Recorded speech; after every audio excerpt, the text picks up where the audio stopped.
in this episode, Carol asks, for ChatGPT, if I am particularly friendly, effusive, or polite in my prompts to it, will it respond similarly? Remember this expression. This expression was coined by, I'm trying to remember the mathematician. It was from a long time ago, but the quote is, a word is known by the company it keeps. Word is known by the company it keeps. And what that means is that these large language models are essentially really, really big matrices of word associations. The more that the words are available to make decisions, which is why your prompts need to be as detailed as possible, the more the model is going to align with those words. So if you're using effusive or florid language in your prompts, guess what? That's going to have word associations, and it will return data that would be conversationally appropriate to those word associations.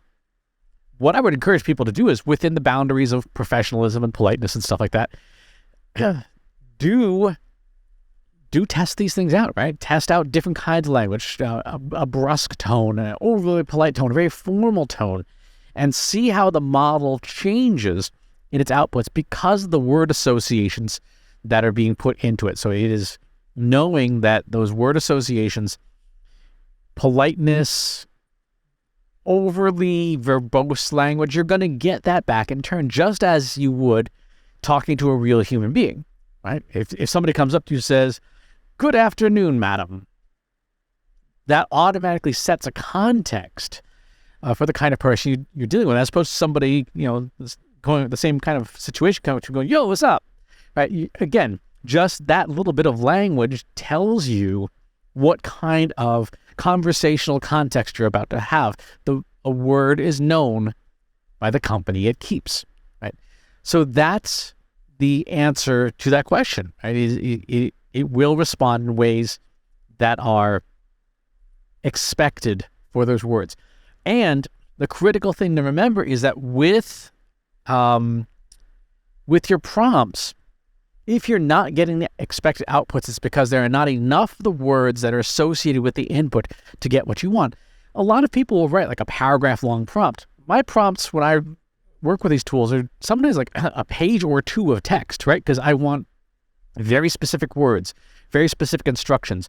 There's a concept called weighting, where you use the same direction or phrase several times in the prompt so that is given more weight. For example, if I'm telling you to write a bunch of tweets, I will say several times in the instructions in the prompt, always use the full URL in the tweet.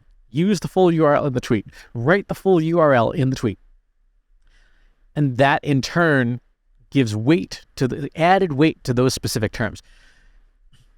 If we understand large language models on their architecture, we know better how to work with them and how to get the result out of them that we want. And you don't necessarily have to use the, particularly friendly or effusive language with it. You can actually specify, respond in a casual tone, respond in a professional tone, respond in a cold tone, respond in a hyperbolic tone.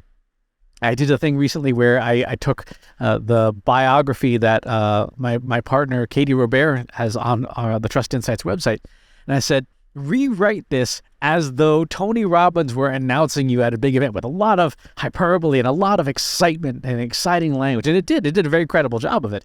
Maybe one day I'll do a read-through of its response and my best imitation to to show what that would look like. But you can just tell it tone as well. So to be explicit, you should use this kind of tone in your responses.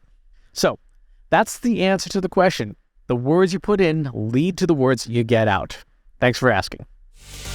If you like this video, go ahead and hit that subscribe button.